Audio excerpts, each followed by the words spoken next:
Assalamualaikum warahmatullahi wabarakatuh. Jumpa lagi pada video saya kali ini. Hai, perkenalkan nama saya Rinesa Arfianola dengan NIM 2303283. Jadi pada video kali ini saya akan membahas tentang strategi menghadapi penolakan, ancaman, dan misinformasi dalam advokasi agribisnis. Jadi dalam kegiatan advokasi, tidak semua program, gagasan, atau kebijakan yang diperjuangkan akan diterima dengan mudah oleh seluruh pihak.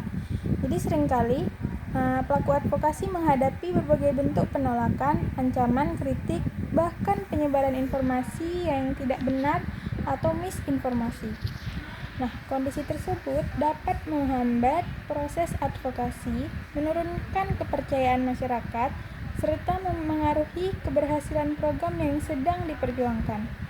Perkembangan teknologi informasi dan media sosial menyebabkan penyebaran informasi berlangsung sangat cepat. Informasi yang belum tentu benar dapat tersebar luas hanya dengan hitungan menit dan memengaruhi opini publik. Dalam konteks agribisnis, misinformasi dapat muncul dalam berbagai bentuk seperti hoaks, mengenai keamanan pangan, isu kelangkaan komoditas, informasi yang menyesatkan tentang kebijakan pertanian, maupun tuduhan yang tidak berdasar terhadap organisasi atau kelompok petani.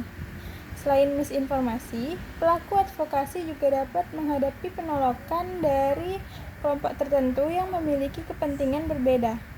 Nah, perbedaan pandangan mengenai penggunaan lahan, distribusi bantuan pertanian, kebijakan harga komoditas, maupun pembangunan kawasan industri sering menimbulkan konflik kepentingan yang memerlukan penanganan secara tepat. Komunikasi yang buruk dalam situasi seperti ini dapat memperburuk konflik dan menghambat proses penyelesaian masalah.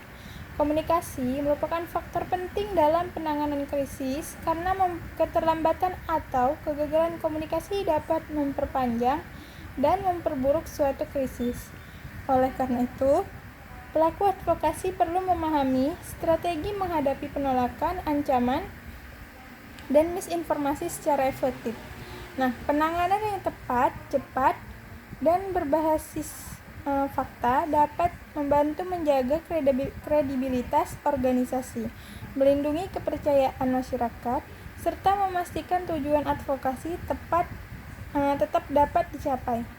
Jadi materi pada pertemuan kali ini kita akan membahas nih tentang berbagai strategi yang dapat digunakan untuk menghadapi situasi krisis dalam advokasi agribisnis, mulai dari pembentukan tim krisis, pemantauan isu, penyusunan pesan kunci, penanganan misinformasi, hingga teknik membuat pernyataan resmi dan klasifikasi di media sosial. Nah, tujuan pembelajaran kali ini yang pertama itu untuk menjelaskan pengertian penolakan, ancaman, dan misinformasi dalam kegiatan advokasi agribisnis. Yang selanjutnya mengidentifikasi berbagai faktor yang menyebabkan munculnya penolakan dan konflik dalam proses advokasi. Nah, yang ketiga menganalisis dampak misinformasi dan hoaks terhadap keberhasilan program advokasi. Yang keempat memahami langkah-langkah manajemen krisis dan menghadapi isu. Yang kelima nyusun strategi komunikasi yang tepat untuk menghadapi penolakan dan ancaman terhadap program. Yang keenam menjelaskan teknik penanganan misinformasi dan klarifikasi informasi. Yang ketujuh membuat pernyataan resmi dan pesan klarifikasi yang efektif. Yang kedelapan mengevaluasi keberhasilan penanganan krisis serta merumuskan pembelajaran untuk meningkatkan kesiapsiagaan pada kegiatan advokasi di masa mendatang. Ada pula manfaat pada materi kali ini. Yang pertama itu kita dapat memahami cara menghadapi penolakan, ancaman, dan konflik yang dapat muncul dalam kegiatan advokasi agribisnis. Yang kedua meningkatkan kemampuan dalam mengidentifikasi serta menangani misinformasi dan hoaks yang beredar di masyarakat. Yang ketiga mengembangkan keterampilan komunikasi krisis yang efektif baik secara langsung maupun melalui media digital. Yang keempat, meningkatkan kemampuan menyusun pesan klarifikasi yang cepat, tepat, dan berbasis fakta ketika terjadi krisis atau kesalahpahaman informasi.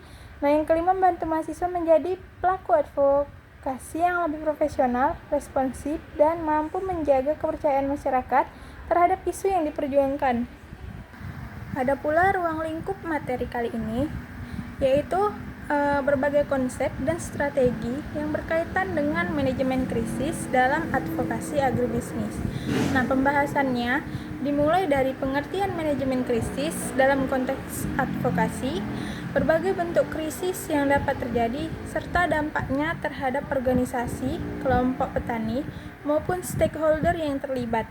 Jadi manajemen krisis itu merupakan serangkaian upaya yang dilakukan untuk mempersiapkan, merespon, dan memulihkan kondisi ketika terjadi peristiwa yang dapat mengganggu pencapaian tujuan organisasi atau kegiatan advokasi. Nah, selanjutnya materi ini akan membahas tentang contoh krisis yang sering muncul dalam advokasi agribisnis seperti penyebaran hoaks mengenai harga pangan, perubahan kebijakan pemerintah secara mendadak, pencemaran nama baik terhadap komoditas pertanian, kegagalan program pertanian, serta serangan personal terhadap tokoh advokasi. Selanjutnya kita akan membahas tentang manajemen krisis dalam advokasi agribisnis. Nah, jadi yang pertama itu apa sih pengertian manajemen krisis dalam konteks advokasi? Jadi, manajemen krisis merupakan serangkaian proses yang dilakukan secara terencana untuk menghadapi, mengendalikan, dan memulihkan kondisi ketika terjadi suatu krisis yang berpotensi mengganggu tujuan organisasi atau program yang sedang dijalankan. Jadi dalam konteks advokasi agribisnis, manajemen krisis ini menjadi sangat penting karena berbagai isu yang diperjuangkan seringkali melibatkan banyak pihak, kepentingan yang berbeda, serta perhatian publik yang tinggi. Nah, krisis dalam advokasi dapat muncul secara tiba-tiba dan menyebabkan gangguan terhadap kredibilitas organisasi, kepercayaan masyarakat, maupun keberlangsungan program advokasi. Oleh karena itu, diperlukan langkah-langkah yang sistematis agar dampak negatif yang ditimbulkan dapat diminimalkan. Jadi manajemen krisis dalam advokasi merupakan serangkaian proses dan tindakan yang direncanakan untuk mempersiapkan, merespon, serta memulihkan kondisi setelah terjadinya peristiwa yang dapat merugikan tujuan advokasi, kredibilitas organisasi atau kelompok yang diwakili. Jadi manajemen krisis ini tidak hanya berfokus pada penanganan masalah ketika krisis sudah terjadi, tetapi juga mencakup upaya pencegahan dan kesiapsiagaan. Organisasi perlu melakukan identifikasi risiko, memantau perkembangan isu, menyiapkan prosedur komunikasi, serta membangun koordinasi dengan berbagai stakeholder sebelum krisis muncul. Dengan persiapan yang baik, organisasi akan lebih siap menghadapi berbagai tantangan yang mungkin terjadi. Nah, selanjutnya, tujuan dan pentingnya manajemen krisis dalam advokasi agribisnis. Manajemen krisis merupakan bagian penting dalam kegiatan advokasi agribisnis karena membantu organisasi menghadapi berbagai permasalahan yang dapat mengganggu pencapaian tujuan advokasi. Nah, yang pertama itu melindungi kredibilitas organisasi. Jadi salah satu tujuan utama manajemen krisis adalah menjaga kredibilitas organisasi atau kelompok advokasi. Kredibilitas merupakan aset penting dalam kegiatan advokasi karena berkaitan dengan tingkat kepercayaan masyarakat dan stakeholder terhadap informasi yang disampaikan. Ketika terjadi krisis, organisasi yang mampu memberikan respon cepat, akurat, dan transparan akan lebih mudah mempertahankan kepercayaan publik dibandingkan organisasi yang lambat atau tidak memberikan penjelasan yang memadai. Nah, yang kedua itu meminimalisir dampak negatif krisis. Jadi tujuan ini adalah mengurangi dampak negatif yang ditimbulkan oleh suatu krisis. Krisis tidak ditangani dengan baik dapat menyebabkan kerugian reputasi, hilangnya dukungan masyarakat, terganggunya hubungan dengan stakeholder, bahkan kegagalan program advokasi yang sedang dijalankan. Melalui manajemen krisis yang efektif, organisasi dapat mengendalikan penyebaran informasi yang salah serta mencegah masalah berkembang menjadi lebih besar. Selanjutnya itu menjaga kepercayaan publik. Jadi dalam advokasi agribisnis, dukungan masyarakat sangat menentukan keberhasilan program yang diperjuangkan. Oleh karena itu, menjaga kepercayaan publik menjadi salah satu tujuan penting manajemen krisis. Nah, ketika masyarakat memperoleh informasi yang jelas, akurat, dan konsisten dari organisasi, mereka akan lebih mudah memahami situasi yang terjadi dan tetap memberikan dukungan terhadap kegiatan advokasi yang dilakukan. Nah, yang keempat, mendukung keberlangsungan program advokasi. Jadi, krisis seringkali menghambat pelaksanaan program advokasi. Penolakan konflik atau misinformasi dapat mengalihkan perhatian organisasi dari tujuan utama yang ingin dicapai. Oleh karena itu, manajemen krisis bertujuan memastikan bahwa kegiatan advokasi tetap dapat berjalan meskipun menghadapi berbagai tantangan. Dengan adanya prosedur penanganan krisis yang baik, organisasi dapat tetap fokus pada tujuan advokasi sambil mengatasi permasalahan yang muncul. Selanjutnya, mempercepat pengambilan keputusan. Suatu krisis biasanya berkembang dengan cepat sehingga membutuhkan keputusan yang tepat dalam waktu singkat. Manajemen krisis membantu organisasi menyiapkan mekanisme koordinasi dan pengambilan keputusan yang lebih efektif. Dalam materi perkuliahan, dijelaskan bahwa pembentukan tim krisis yang memiliki kewenangan mengambil keputusan secara cepat merupakan salah satu langkah penting dalam menghadapi situasi krisis. Nah, yang keenam, menghadapi misinformasi dari hoaks. Jadi pada era digital, penyebaran misinformasi dan hoaks menjadi salah satu ancaman terbesar dalam kegiatan advokasi. Informasi yang tidak benar dapat menyebar luas dan memengaruhi opini publik dalam waktu yang sangat singkat.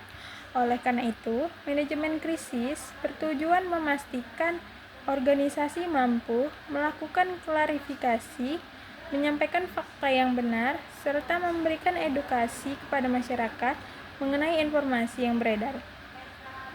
Penyajian data dan bukti yang akurat menjadi langkah penting dalam membantah misinformasi yang berkembang. Nah, yang ketujuh, menjadi sarana evaluasi dan pembelajaran. Jadi selain menangani krisis, manajemen krisis juga berfungsi sebagai sarana pembelajaran bagi organisasi. Jadi setiap krisis yang terjadi dapat memberikan pengalaman berharga mengenai kelemahan dan kekuatan organisasi dalam menghadapi masalah. Jadi melalui proses evaluasi, organisasi dapat memperbaiki strategi komunikasi, meningkatkan kesiapsiagaan, serta memperbarui rencana penanganan krisis agar lebih efektif pada masa yang akan datang. Evaluasi pasca krisis merupakan bagian penting untuk meningkatkan kemampuan organisasi menghadapi tantangan serupa di masa depan. Jadi berdasarkan uraian tersebut dapat dipahami bahwa manajemen krisis itu memiliki peran yang sangat penting dalam advokasi agribisnis.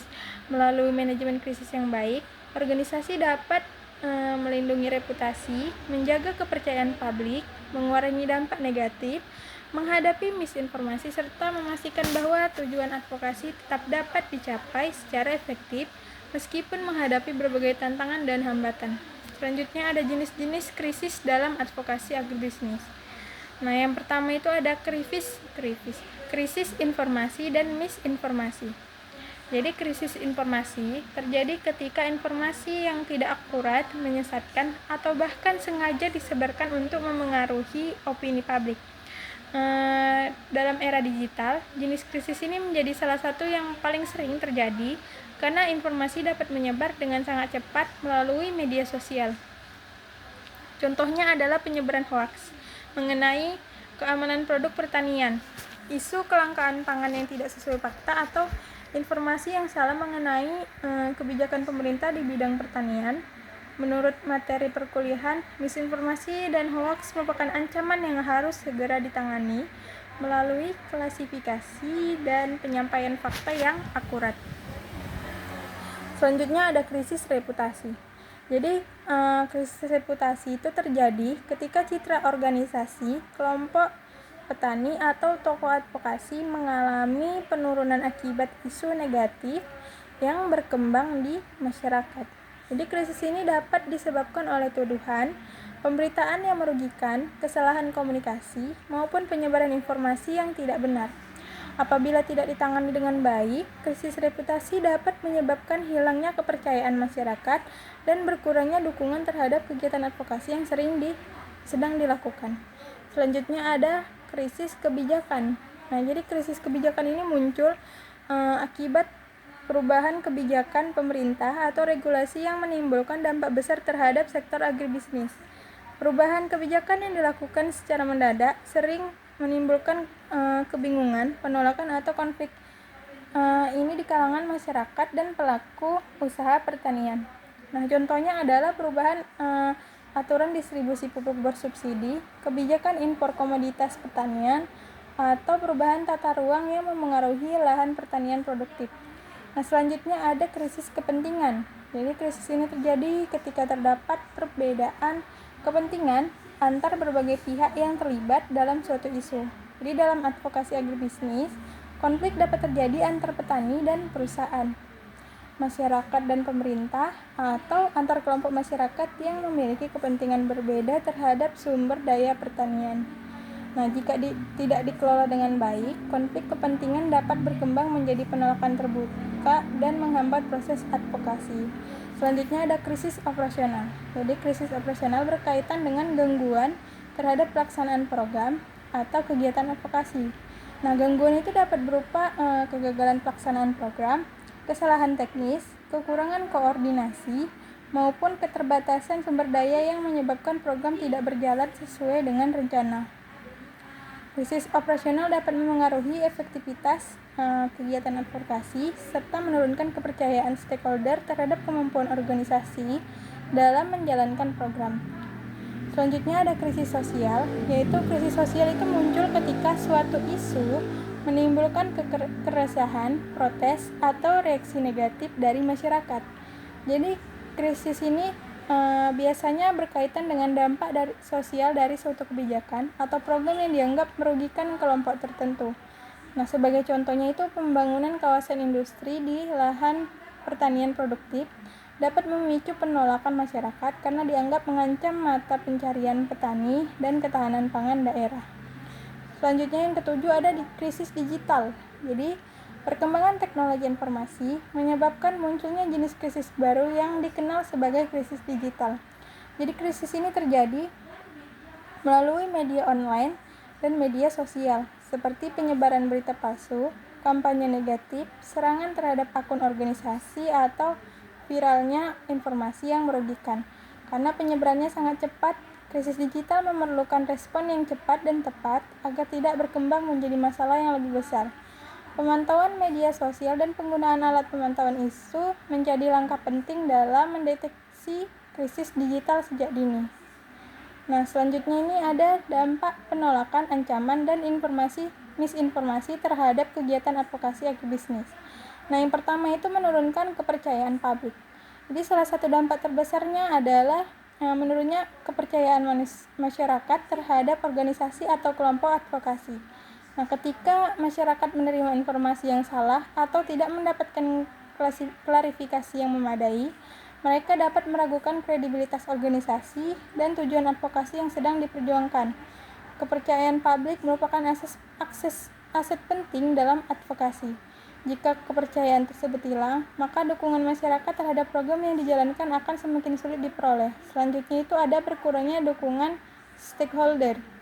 Jadi penolakan dan penyebaran informasi yang tidak benar dapat menyebabkan berbagai stakeholder menjadi ragu untuk memberikan dukungan. Stakeholder seperti pemerintah, media, akademisi, organisasi masyarakat, maupun sektor swasta membutuhkan informasi yang akurat sebelum mengambil keputusan untuk mendukung suatu kegiatan organisasi. Selanjutnya ada terganggunya pelaksanaan program advokasi. Jadi penolakan masyarakat atau konflik yang muncul akibat misinformasi dapat menghambat pelaksanaan program advokasi. Kegiatan yang telah direncanakan dengan baik dapat mengalami penundaan, perubahan strategi, bahkan pembatalan apabila situasi krisis tidak segera ditangani. Nah, selanjutnya meningkatkan konflik dan ketegangan sosial. Misinformasi seringkali memicu kesalahan pahaman di masyarakat. Informasi yang tidak akurat dapat memperbesar perbedaan pendapatan dan menciptakan konflik antar kelompok yang memiliki kepentingan berbeda. Dalam advokasi agribisnis, konfliknya dapat terjadi antara petani dan perusahaan masyarakat dan pemerintah, maupun antar kelompok masyarakat yang memiliki pandangan berbeda terhadap suatu kebijakan pertanian. Konflik yang tidak dikelola dengan baik dapat menghambat proses dialog dan penyelesaian masalah. Selanjutnya ada kerusakan reputasi organisasi. Jadi ancaman dan pemberitaan negatif yang berkembang tanpa klarifikasi yang memadai dapat merusak reputasi organisasi. Nah, reputasi yang buruk akan memengaruhi kemampuan organisasi dalam membangun kemitraan, memperoleh dukungan masyarakat, serta menjalankan program advokasi di masa mendatang. Nah, yang keenam, menyebarkan hoax dan informasi yang salah. Jadi, menyebarkan informasi dapat menyebar dengan sangat cepat melalui media sosial. Nah, jika tidak segera diklarifikasi, hoax dapat dipercaya oleh banyak orang dan membentuk opini publik yang keliru. Materi perkuliahan menekan pentingnya melakukan klarifikasi segera serta menggunakan fakta dan bukti yang kuat untuk melawan misinformasi yang berkembang. Selanjutnya yang ketujuh, yang terakhir, menurunnya efektivitas advokasi.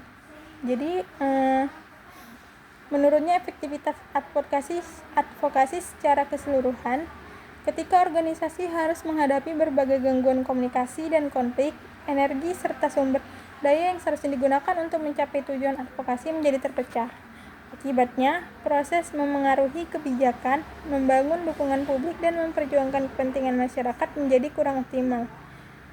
Jadi dapat dipahami bahwa penolakan, ancaman, dan misinformasi dapat menimbulkan berbagai dampak negatif terhadap kegiatan advokasi agribisnis, mulai dari menurunnya kepercayaan publik, berkurangnya dukungan stakeholder, terganggunya program advokasi, hingga rusaknya reputasi organisasi.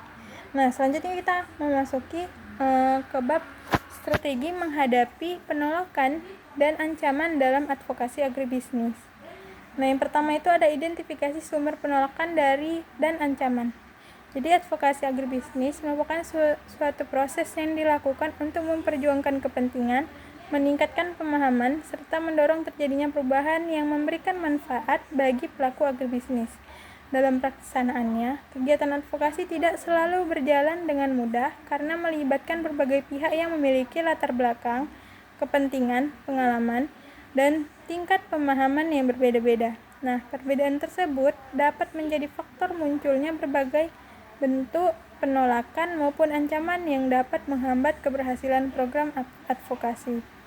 Nah, di sektor agribisnis, perubahannya itu seringkali berkaitan langsung dengan kehidupan ekonomi masyarakat, terutama petani sebagai pelaku utama usaha pertanian, perubahan dalam sistem produksi, penggunaan teknologi kelembagaan petani, akses pasar, maupun kebijakan pertanian dapat memberikan dampak terhadap pola usaha yang telah lama dilakukan.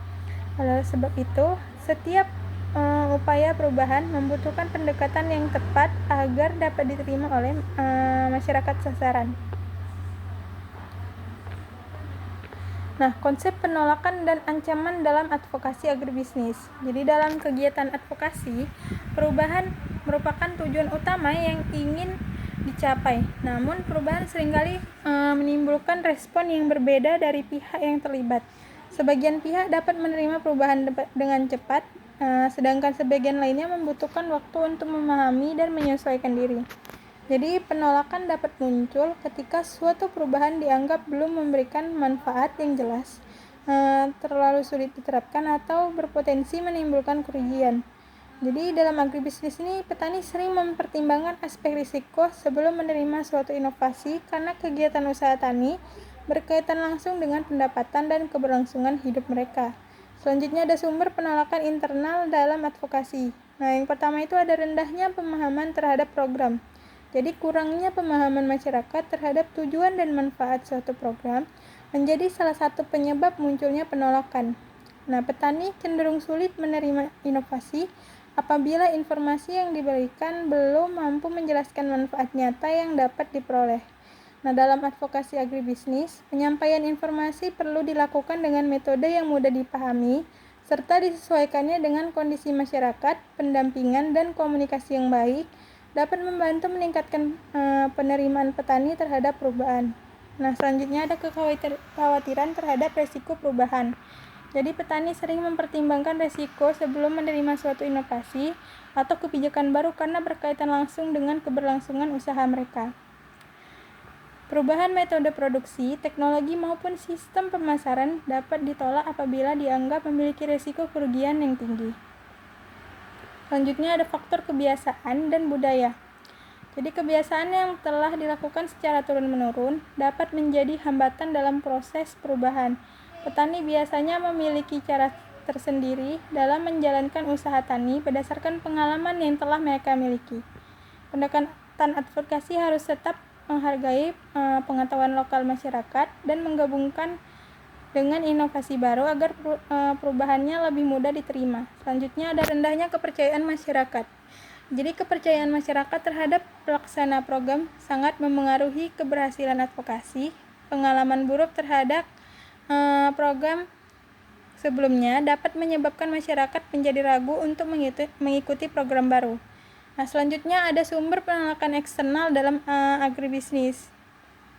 Nah, yang pertama itu perbedaan kepentingan antar stakeholder. Jadi, sistem agribisnis melibatkan banyak pihak dengan kepentingan yang berbeda. Nah, perbedaan tujuan tersebut dapat menyebabkan konflik ketika suatu program advokasi dianggap memberikan keuntungan bagi satu pihak tapi merugikan pihak lain. Nah, yang selanjutnya itu ada hambatan dari kebijakan dan kelembagaan. Jadi kebijakan pemerintah dan dukungan kelembagaan memiliki peran penting dalam keberhasilan advokasi agribisnis. Namun perubahan kebijakan, kurangnya koordinasi antar instansi, serta keterbatasan dukungan dapat menjadi hambatan dalam pelaksanaan program. Nah, yang ketiga pengaruh kondisi pasar. Jadi perubahan kondisi pasar juga dapat menjadi sumber penolakan dalam advokasi agribisnis. Fluktuasi harga, persaingan produk, serta ketidakpastian permintaan dapat membuat pelaku usaha terhadap suatu perubahan. Nah, yang selanjutnya itu ada perbedaan persepsi antar pihak. Jadi, perbedaan informasi dari sudut pandang antar stakeholder dapat menyebabkan munculnya kesalahpahaman terhadap tujuan advokasi. Setiap pihak memiliki penilaian berbeda berdasarkan kepentingan dan pengalamannya masing-masing. Nah, selanjutnya kita akan membahas tentang bentuk ancaman dalam advokasi agribisnis. Jadi dalam proses advokasi, selain menghadapi penolakan dari berbagai pihak, terdapat pula berbagai ancaman yang menghambat keberhasilan program. Nah, yang pertama itu ada ancaman sosial. Jadi ancaman sosialnya itu dapat muncul akibat rendahnya partisipasi masyarakat, konflik antar kelompok, atau kurangnya dukungan dari lingkungan sekitar. Perbedaan pemahaman dan kepentingan antar masyarakat dapat menyebabkan program advokasi sulit berjalan secara optimal. Nah, selanjutnya ada ancaman ekonomi. Faktor ekonomi menjadi salah satu ancaman utama dalam advokasi agribisnis karena berkaitan langsung dengan kondisi usaha masyarakat, keterbatasan modal, perubahan harga komoditas, serta meningkatnya biaya produksi dapat menghambat penerapan program yang telah dirancang. Nah, yang ketiga ada ancaman kebijakan dan politik. Perubahan kebijakan, kurangnya dukungan pemerintah, serta perbedaan kepentingan politik dapat menjadi hambatan dalam proses advokasi. Program yang membutuhkan dukungan regulasi akan sulit berjalan apabila tidak mendapatkan perhatian dari pihak pengambil keputusan. Nah, ancaman selanjutnya adalah ancaman teknologi dan informasi.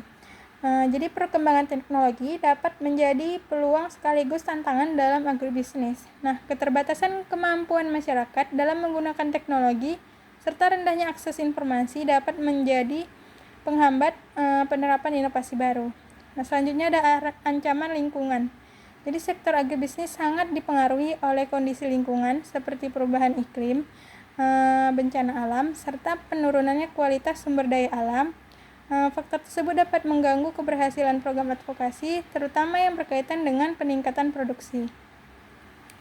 Selanjutnya, pentingnya identifikasi sumber penolakan dan ancaman sebagai dasar strategi advokasi. Jadi pemahaman terhadap sumber penolakan membantu pelaksana advokasi dalam menentukan pendekatan komunikasi yang efektif. Nah, setiap kelompok masyarakat memiliki karakteristik yang berbeda, sehingga metode penyampaian informasi tidak dapat dilakukan dengan cara yang sama. Jadi pendekatan yang sesuai akan meningkatkan kepercayaan dan penerimaan masyarakat terhadap program yang ditawarkan. Nah, selanjutnya itu ada analisis bentuk dan tingkat penolakan dalam advokasi. Nah, yang pertama itu bentuk penolakan dalam advokasi agribisnis. Yang pertama ada penolakan pasif. Penolakan pasif merupakan bentuk penolakan yang tidak ditunjukkan secara terbuka, tetapi terlihat melalui rendahnya partisipasi atau kurangnya keterlibatan masyarakat dalam program advokasi. Selanjutnya ada penolakan aktif, yaitu merupakan bentuk penolakan yang disampaikan secara langsung melalui sikap tidak tersetuju, kritik maupun penolakan terhadap program yang ditawarkan. Nah, yang ketiga ada penolakan karena ketidakpercayaan. Jadi ketidakpercayaan menjadi salah satu bentuk penolakan yang sering muncul dalam kegiatan advokasi. Hal ini dapat terjadi akibat pengalaman buruk terhadap program sebelumnya, kurangnya transparansi atau komunikasi yang belum berjalan dengan baik. Selanjutnya ada penolakan akibat konflik kepentingan. Jadi konflik kepentingan terjadi ketika suatu perubahan dianggap memberikan keuntungan bagi satu pihak tetapi menimbulkan kerugian bagi pihak lain dalam sistem agribisnis yang melibatkan banyak stakeholder. Kondisi ini sering terjadi menjadi penyebab munculnya penolakan. Nah, selanjutnya ada tingkat penolakan dalam advokasi agribisnis. Nah, tingkat penolakan rendah. Jadi penolakan rendah biasanya terjadi ketika masyarakat hanya membutuhkan informasi tambahan sebelum menerima perubahan. Pada kondisi ini masyarakat masih terbuka terhadap program advokasi dan dapat menerima perubahan melalui komunikasi serta pendampingan yang baik. Selanjutnya tingkat penolakan sedang, yaitu penolakan tingkat sedang terjadi ketika masyarakat mulai menunjukkan keraguan terhadap program yang ditawarkan. Pada tahap ini diperlukan pendekatan yang lebih intensif melalui diskusi, pemberian contoh keberhasilan, serta melibatkan masyarakat dalam proses pengambilan keputusan. Nah, yang terakhir itu ada tingkat penolakan tinggi, yaitu terjadi ketika masyarakat secara tegas menolak suatu perubahan karena dianggap bertentangan dengan kepentingan mereka. Kondisi ini biasanya dipengaruhi oleh faktor ekonomi, konflik kepentingan, atau rendahnya tingkat kepercayaan terhadap pelaksanaan program. Nah, pada tingkat penolakan tinggi, strategi advokasi perlu dilakukan melalui pendekatan negosiasi, membangun hubungan yang lebih kuat, serta mencari solusi yang dapat diterima oleh semua pihak. Nah, faktor-faktor yang mempengaruhi tingkat penolakan. Jadi tingkat penolakan dalam agribisnis ini dipengaruhi beberapa faktor, antara lain tingkat pengetahuan masyarakat, pengalaman sebelumnya, manfaat yang dirasakan, resiko perubahan, serta tingkat kepercayaan terhadap pihak yang melakukan advokasi.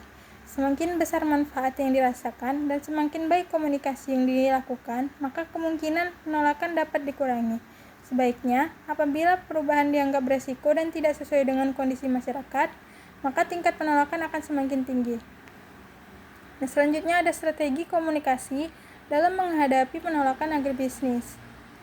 Nah, yang pertama yaitu membangun komunikasi yang terbuka dan transparan. Jadi komunikasi terbuka menjadi dasar dalam mengurangi penolakan terhadap suatu program advokasi. Masyarakat perlu mendapatkan informasi yang jelas mengenai tujuan, manfaat, proses pelaksanaan, serta kemungkinan resiko terjadi perubahan yang ditawarkan. Selanjutnya menggunakan pendekatan partisipasi, yaitu merupakan strategi komunikasi yang melibatkan masyarakat secara aktif dalam proses advokasi. Jadi masyarakat tidak hanya menjadi penerima informasi, tetapi juga diberikan kesempatan untuk menyampaikan pendapat, pengalaman, serta kebutuhan masyarakat. Nah, yang ketiga menyesuaikan pesan dengan karakteristik sasaran. Setiap kelompok masyarakat memiliki tingkat pengetahuan dan kondisi sosial yang berbeda. Oleh karena itu, pesan dalam kegiatan advokasi harus disampaikan dengan bahasa dan metode yang mudah dipahami. Selanjutnya membangun kepercayaan melalui pendampingan. Kepercayaan menjadi faktor utama dalam mengatasi penolakan. Jadi masyarakat akan lebih mudah menerima perubahan apabila mereka merasa didampingi dan mendapatkan dukungan selama proses penerapan program. Nah, selanjutnya ada melakukan negosiasi dan penyelesaian konflik. Jadi dalam kondisi tersebut, penolakan tidak dapat diselesaikan hanya melalui penyampaian informasi. Diperlukan proses negosiasi untuk menemukan solusi yang dapat diterima oleh berbagai pihak. Nah, selanjutnya memanfaatkan media komunikasi yang tepat. yaitu perkembangan teknologi memberikan peluang dalam memperluas jangkauan komunikasi advokasi. Jadi media seperti aplikasi digital, media sosial, video edukasi, dan platform informasi pertanian dapat digunakan untuk menyampaikan pesan secara lebih efektif. Nah, selanjutnya ada strategi negosiasi dan mediasi dalam menghadapi konflik advokasi berbasis agribisnis. Nah, yang pertama itu ada strategi negosiasi dalam advokasi agribisnis, memahami kepentingan setiap pihak. Jadi langkah awal dalam melakukan negosiasi adalah memahami kepentingan dan permasalahan dari setiap pihak yang terlibat. Dalam advokasi agribisnis, setiap stakeholder memiliki tujuan yang berbeda, sehingga perlu diketahui bahwa kebutuhan utama masing-masing pihak. Selanjutnya, membangun komunikasi yang saling menguntungkan. Jadi negosiasi yang efektif membutuhkan komunikasi yang terbuka dan saling menghargai. Jadi setiap pihak perlu diberikan kesempatan untuk menyampaikan pendapat serta menjelaskan alasan dari sikap yang mereka ambil. Nah, selanjutnya mencari solusi bersama. Tujuan utama negosiasi bukan untuk menentukan pihak yang menang atau yang kalah, tetapi mencari solusi yang dapat diterima bersama. Dalam advokasi agribisnis, solusi yang dihasilkan harus mempertimbangkan kondisi masyarakat, keberlanjutan program, serta manfaat bagi stakeholder yang terlibat. Selanjutnya ada strategi mediasi dalam konflik advokasi agribisnis. Pertama itu melibatkan pihak netral. Jadi mediasi membutuhkan pihak ketiga yang mampu bersikap netral dan membantu proses penyelesaian konflik. Jadi pihak mediator dapat berasal dari penyuluh, lembaga pemerintah, akademisi, atau pihak lain yang dipercaya oleh pihak yang berkonflik. Selanjutnya, mengidentifikasi penyebab konflik. Sebelum menyelesaikan konflik, perlu dilakukan identifikasi terhadap akar permasalahan yang menyebabkan terjadinya perbedaan kepentingan. Konflik dalam advokasi agribisnis dapat berasal dari masalah ekonomi, kebijakan akses sumber daya, maupun perbedaan persepsi. Nah, yang terakhir yaitu membuat kesepakatan bersama. Jadi hasil dari proses mediasi perlu dituangkan dalam bentuk kesepakatan yang dipahami dan disetujui oleh seluruh pihak. Kesepakatan tersebut dapat menjadi dasar dalam menjalankan kembali program advokasi serta mencegah munculnya konflik yang sama di kemudian hari. Nah, pentingnya negosiasi dan mediasi dalam advokasi bisnis. Negosiasi dan mediasi memiliki peran penting dalam menjaga keberlanjutan program advokasi agribisnis. Melalui kedua strategi tersebut, konflik dapat diolah menjadi proses pembelajaran dan kesempatan untuk membangun kerjasama yang lebih kuat. Jadi advokasi yang berhasil bukan berarti tidak memiliki konflik, tetapi mampu mengelola konflik secara konstruksi melalui komunikasi, kompromi, dan kerjasama antar pihak. Selanjutnya itu membangun dukungan dan koalisi dalam advokasi agribisnis.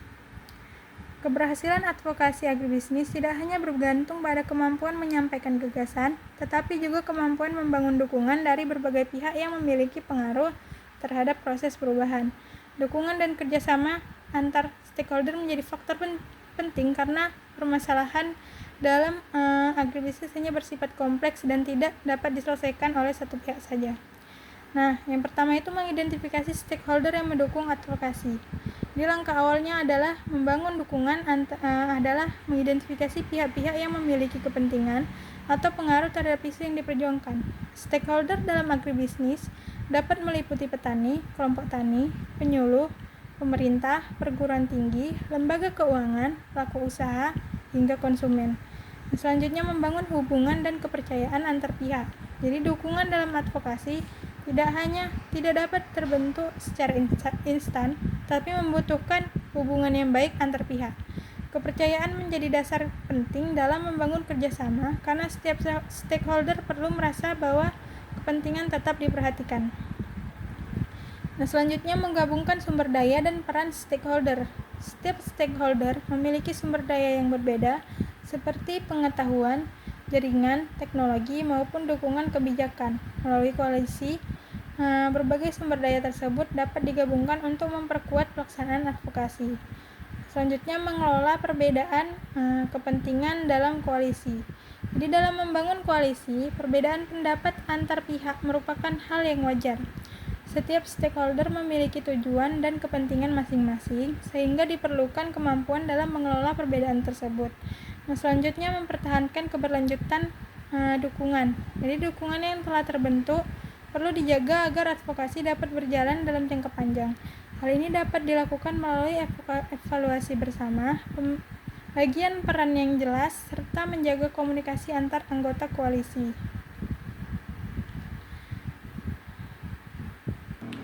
Selanjutnya, manajemen krisis dalam advokasi agribisnis. Jadi, konsep dan pentingnya manajemen krisis dalam advokasi agribisnis.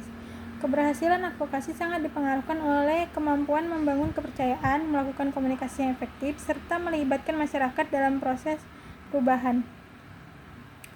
Dengan strategi yang tepat, penolakan dapat diubah menjadi dukungan terhadap program yang memberikan manfaat bersama.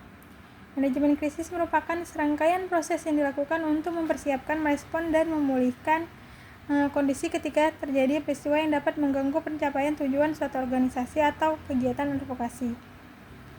Di advokasi agribisnis sering melibatkan berbagai pihak dengan kepentingan yang berbeda. Nah, jenis-jenis krisis dalam advokasi agribisnis telah kita sebutkan tadi. Jadi koalisi yang kuat akan meningkatkan peluang keberhasilan advokasi karena mampu memberikan tekanan positif, memperluas jaringan, dan menciptakan dukungan yang lebih besar terhadap perubahan yang diperjuangkan. Dengan membangun dukungan dan koalisi yang baik, advokasi agribisnis dapat berjalan lebih efektif karena melibatkan berbagai pihak yang memiliki kemampuan untuk memberikan kontribusi terhadap pencapaian tujuan pertama. Nah, selanjutnya masuk ke studi kasus, strategi menghadapi penolakan dan konflik dalam advokasi agribisnis. Nah, studi kasus penolakan petani terhadap program digitalisasi pemasaran hasil pertanian. Nah, latar belakang yang belakangi kasus ini yaitu perkembangan teknologi digital memberikan peluang besar dalam meningkatkan daya saing sektor agribisnis. Salah satunya yaitu melalui pemasaran produk pertanian secara online, digital. Pemasaran bertujuan untuk memperluas akses pasar, memperpendek rantai distribusi, serta meningkatkan posisi tawar petani terhadap hasil produk mereka. Namun, penerapan sistem pemasaran digital di tingkat petani tidak selalu berjalan dengan mudah. Sebagian petani masih mengalami kesulitan dalam menerima perubahan tersebut karena keterbatasan pengetahuan teknologi, rendahnya kemampuan menggunakan media digital, serta adanya kekhawatiran terhadap sistem pemasaran baru yang belum mereka pahami. Kondisi tersebut menyebabkan munculnya penolakan dari sebagian petani yang merasa bahwa metode pemasaran konvensional itu lebih mudah dan sudah sesuai dengan kebiasaan mereka selama ini. Nah, ada pula bentuk penolakan dan konflik yang terjadi. Penolakan dalam kasus ini muncul dalam beberapa bentuk. Sebagian petani menunjukkan sikap pasif dengan tidak mengikuti pelatihan digitalisasi pemasaran yang diberikan. Mereka merasa bahwa penggunaan teknologi akan menyulitkan dan membutuhkan waktu lebih banyak dibandingkan menjual hasil pertanian langsung kepada pedagang. Nah, selain itu, terdapat pula kekhawatiran mengenai keamanan transaksi, ketidakpastian pembeli, serta kemampuan dalam mengolah pesanan secara online. Nah, perbedaan pemahaman antar pihak pendamping program dengan petani menyebabkan munculnya konflik komunikasi. Nah, di sisi lain, pedagang tradisional juga merasa perbedaan sistem pemasaran digital dapat mengurangi peran mereka dalam rantai pemasaran hasil pertanian. Nah, strategi menghadapi penolakan tersebut. Jadi, untuk mengatasi penolakan tersebut, pelaksana advokasi melakukan beberapa strategi, yaitu yang pertama, pendekatan komunikasi persuasif. Itu pelaksana program melakukan komunikasi secara bertahap dengan menjelaskan manfaat digital pemasaran, menggunakan bahasa yang mudah dipahami oleh petani. Jadi penyampaian informasi tidak hanya melalui teori, tetapi juga menggunakan contoh keberhasilan petani lain yang telah memanfaatkan teknologi digital. Selanjutnya, pendampingan secara langsung. Jadi petani diberikan pelatihan dan pendampingan dalam menggunakan media digital, mulai dari membuat akun pemasaran, menggunakan produk, hingga melakukan transaksi. Pendampingan dilakukan agar tidak merasa menghadapi perusahaan tersebut sendirian. Jadi dilakukannya pendampingan langsung untuk mengunggah produk atau membuat produk akun pemasaran gitu, sehingga melakukan transaksinya itu mudah. Nah, pendampingannya itu dilakukan agar petani itu dia tidak merasakan perubahan tersebut sendirian. Jadi ada pendampingan di situasi tersebut gitu. Selanjutnya itu melibatkan petani dalam proses pengambilan keputusan. Jadi petani itu dilibatkan dalam menentukan penerapan program agar sesuai dengan kondisi mereka. Nah, dengan adanya keterlibatan tersebut, petani merasa lebih dihargai dan memiliki rasa tanggung jawab terhadap keberhasilan programnya. Jadi setiap keputusan yang diambil dalam program-program yang telah dibuat, petani selalu dilibatkan agar mereka tidak merasa tidak terlibat dalam kegiatan yang ada. Jadi setiap keputusan yang akan diambil selalu melibatkan petani agar tidak hanya berat ke satu pihak saja gitu. Jadi semua akan terlibat dari kondisi tersebut. Nah, selanjutnya membangun kerjasama antar stakeholder. Jadi program juga melibatkan berbagai pihak seperti penyuluh pertanian, pemerintah daerah, lembaga pendidikan, dan pelaku usaha untuk memberikan dukungan teknis maupun akses pasar. Nah, ada pula hasil dan strategi advokasi. Jadi melalui pendekatan komunikasi dan pendampingan yang dilakukan secara bertahap, tingkat penerimaan petani terhadap digitalisasi pemasaran itu mulai meningkat. Jadi petani yang sebelumnya ragu mulai memahami manfaat teknologi dalam memperluas pasar dan meningkatkan peluang penjualan. Selain itu, kerjasama antar stakeholder membantu menciptakan sistem pemasaran yang lebih efektif karena setiap pihak memiliki peran masing-masing. Jadi petani memperoleh akses pasar yang lebih luas, sedangkan konsumen mendapatkan kemudahan dalam memperoleh produk pertanian. Nah, pembelajaran dari kasus tersebut menunjukkan bahwa penolakan dalam advokasi agribisnis tidak selalu dapat diselesaikan dengan memberikan informasi saja. Jadi dibutuhkan pendekatan yang mempertimbangkan kondisi sosial, ekonomi, dan kemampuan masyarakat. Nah, studi kasus selanjutnya yaitu advokasi petani terhadap rendahnya harga gabah saat musim panen. Jadi latar belakang kasusnya itu padi merupakan komoditas pangan utama yang menjadi sumber pendapatan bagi banyak petani di Indonesia. Namun saat musim panen raya sering terjadi penurunan harga gabah di tingkat petani. Nah, harga yang rendah menyebabkan pendapatan petani menurun dan seringkali tidak sebanding dengan biaya produksi yang telah dikeluarkan. Jadi kondisi tersebut menimbulkan keresahan di kalangan petani hingga kelompok tani bersama penyuluh pertanian melakukan advokasi untuk memperjuangkan harga gabah yang lebih layak lagi. Jadi tidak terlalu rendah. Jadi harga gabah yang rendah itu sangat menyebabkan petani kekurangan pendapatan akibat dari harga gabah yang rendah. Ibaratnya kita memproduksi dengan produk yang tinggi, namun harga tidak sesuai dengan yang diinginkan, jadinya pendapatan petani dapat terganggu gitu. Itu pendapatannya dapat menurun. Nah, selanjutnya ada perencanaan advokasi. Jadi kelompok tani itu mengumpulkan data mengenai harga gabah. Biasanya harga gabah itu dalam beberapa tahun terakhir itu berapa gitu. Nah, selanjutnya ada biaya produksi. Nah, jadi dikumpulkan biaya produksi dalam sekali memproduksi itu berapa gitu. Apakah ini banyakkan biaya produksinya atau pendapatannya. Nah, selanjutnya itu ada luas panen. Nah, luas panen atau luas lahannya itu berapa gitu, berapa hektar. Jadi data yang selanjutnya itu ada pendapatan petani. Jadi pendapatan petani pada tiap tahunnya itu kan dapat didata. apakah mengalami penurunan atau justru mengalami kenaikan. Jadi data tersebut digunakan sebagai dasar untuk menunjukkan dampak ekonomi yang dialami petani akibat rendahnya harga gabah gitu.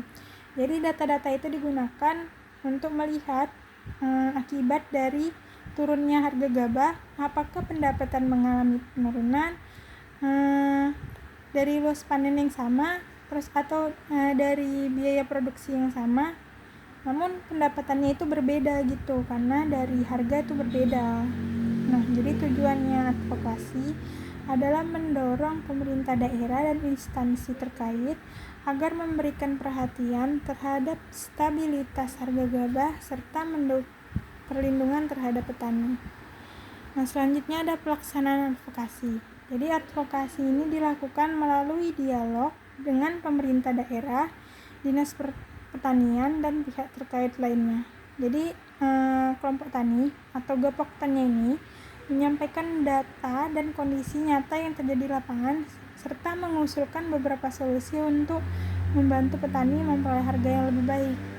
Jadi kayak biaya produksi semuanya kita laporkan kepada pihak-pihak yang terkait, itu seperti kepada pemerintah, kita kepada penyuluh pertanian, pemerintah daerah, dinas pertanian, dan lain-lain. Jadi kita sampaikan. Nah, setelah disampaikan dilakukan sosialisasi nih kepada masyarakat mengenai pentingnya mendukung produk pertanian lokal dan meningkatkan perhatian terhadap kesejahteraan petani. Jadi kita adain sosialisasi dengan semua pihak yang terkait untuk mencari jalan keluar dari permasalahan yang kita hadapi, yaitu rendahnya harga gabah padi. Jadi dengan adanya sosialisasi kepada para petani mengenai pentingnya mendukung produk pertanian lokal dan meningkatnya perhatian terhadap kesejahteraan petani, diharapkan gabah itu harganya dapat meningkat, dapat normal, jadi pendapatan petani tidak menurun drastis. Nah, selanjutnya itu ada monitoring dan evaluasi. Jadi monitoringnya itu dilakukan untuk memperlihat perkembangan harga gabah setelah advokasinya dilaksanakan. Nah, jadi apakah setelah dilaksanakannya advokasi terjadi perubahan dari petani dengan program-program yang telah kita laksanakan gitu. Jadi evaluasinya dilakukan untuk menilai sejauh mana nih efektivitas strategi yang digunakan serta tingkat respon dari stakeholder yang terlibat. Nah, misalnya kita sudah melaksanakan monitoring, yaitu perkembangannya itu sudah kita lihat. Nah, kita lihat lagi gimana nih pihak-pihak yang terkait yang terlibat responnya terhadap kegiatan yang telah kita laksanakan tersebut gitu. Nah, selanjutnya ada hasil advokasi. Jadi advokasi yang dilakukan itu berhasil meningkatkan perhatian pemerintah terhadap permasalahan harga gabah. Jadi komunikasi antar petani dan pemerintah itu menjadi lebih baik serta muncul berbagai upaya untuk mendukung pemasaran hasil panen petani. Nah, jadi setelah kita tahu bentuk-bentuk krisis penolakan dan strateginya, jadi kita tahu nih bagaimana cara menghadapi permasalahan yang ada. Nah, dan hasilnya dapat sesuai dengan yang kita inginkan, yaitu berhasil meningkatkan perhatian pemerintah terhadap permasalahan harga gabah ini gitu. Jadi diharapkan harga gabahnya bisa menjadi lebih normal lagi kembali. Nah, komunikasi antar petani dan pemerintah juga jauh lebih baik serta munculnya berbagai upaya untuk mendukung pemasaran hasil panen gitu. Jadi setiap petani memproduksi gabah tidak kebingungan lagi atau tidak memikirkan akses pasar itu kemana. Jadi pasar pemasarannya sudah didukung oleh pemerintah, jadi hasil panennya tidak akan memikirkan akses pemasarannya lagi gitu. Nah, meskipun perubahan tidak terjadi secara instan, jadi kegiatan advokasi ini berhasil memperkuat posisi petani dalam menyampaikan aspirasi dan kebutuhan mereka. Jadi bisa dibilang kegiatan advokasi tentang harga gabah yang menurun ini itu berhasil meskipun perubahannya itu tidak cepat gitu. Jadi tidak instan, tapi memerlukan proses. Nah, kegiatannya ini berhasil memperkuat posisi petani dalam menyampaikan kebutuhan kita terhadap harga gabah yang rendah gitu. Jadi karena telah kita tahunya cara-cara menyampaikan informasi menggunakan data-data yang akurat, terus kondisi lapangan juga didukung dengan data-data yang akurat seperti data-data tadi, data harga gabah, biaya produksi, luas panen dan pendapatan petani, maka itu dapat memperkuat urgensi petani tentang rendahnya harga gabah di petani gitu. Nah, apa nih pembelajaran dari kasus ini? Jadi kasus ini tuh menunjukkan bahwa implementasi advokasi membutuhkan data yang akurat, kerjasama antar stakeholder, dan komunikasi yang efektif. Jadi semuanya itu saling terkait, yaitu membutuhkan data yang akurat seperti data-data yang saya sebutkan tadi, terus kerjasama antar stakeholder yaitu seperti pemerintah, penyuluh pertanian, petani, kelompok tani, gapoktan, dan lain-lain, dan komunikasi yang efektif. Nah, jadi cara penyampaiannya juga harus efektif dengan dukungan berbagai pihak. Jadi aspirasi petani ini dapat disampaikan secara lebih kuat sehingga peluang untuk memperoleh solusi menjadi lebih besar gitu. Jadi semuanya itu saling terlibat, saling berkaitan, dan harus sama-sama kuat gitu.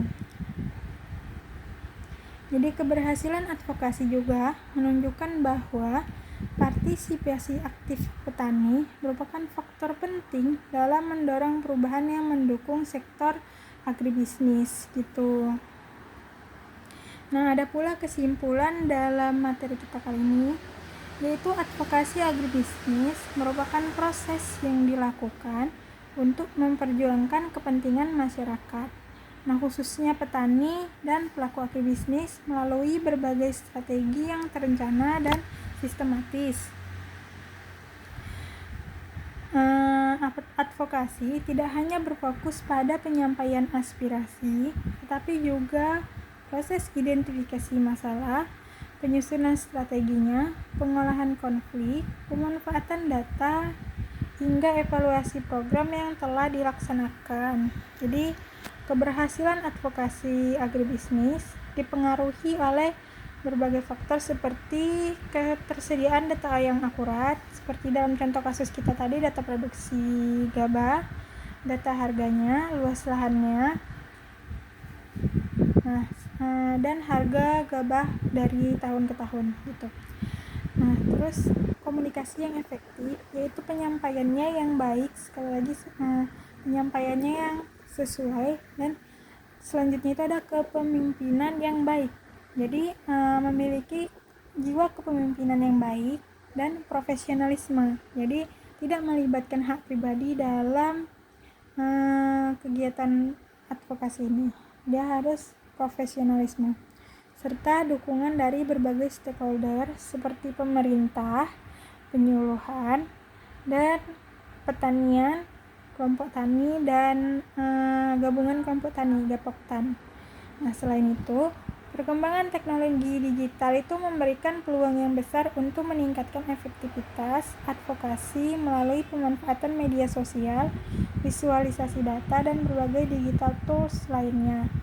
Jadi pemanfaatan digital itu juga memberikan peluang yang besar. Nah, jadi di era digital yang seperti saat ini, semuanya itu gampang dilakukan. Jadi penyampaian informasi atau advokasi kita ini gampang tersebar secara luas dengan media digital seperti penggunaan website, video, menggunakan akun-akun digital lainnya gitu. Nah, kita dapat membuat konten-konten yang dapat mengambil perhatian publik. Jadi penyampaiannya itu dapat lebih cepat dengan menggunakan teknologi gitu. Jadi dengan melakukan penerapan prinsip-prinsip advokasi yang tepat, berbagai permasalahan dalam sektor agribisnis dapat disampaikan secara lebih efektif kepada pengambil kebijakan, sehingga mampu menghasilkan solusi yang bermanfaat bagi masyarakat dan mendukung pembangunan pertanian yang berkelanjutan gitu teman-teman. Nah, ada pula saran dari materi kita kali ini, yaitu pelaku advokasi agribisnis itu perlu terus meningkatkan kemampuan dalam mengelola data, berkomunikasi, serta membangun kerjasama dengan berbagai pihak agar kegiatan advokasi dapat berjalan lebih efektif. Penggunaan teknologi digital juga perlu dimanfaatkan secara optimal untuk memperluas jangkauan informasi dan memperkuat dukungan publik. Nah, selain itu, pemerintah, akademisi, organisasi masyarakat, dan pelaku usaha diharapkan dapat meningkatkan kolaborasi dalam mendukung kegiatan advokasi yang bertujuan untuk meningkatkan kesejahteraan petani dan keberlanjutan sektor agribisnis. Nah, dengan kerjasama yang baik, berbagai tantangan yang dihadapi sektor pertanian dapat diatasi secara lebih efektif dan berkelanjutan. Nah, mungkin sampai sini aja nih video saya kali ini tentang advokasi agribisnis kembali. Nah, mungkin lebih dan kurangnya nih saya mohon maaf. Saya akhiri dengan assalamualaikum warahmatullahi wabarakatuh. Bye.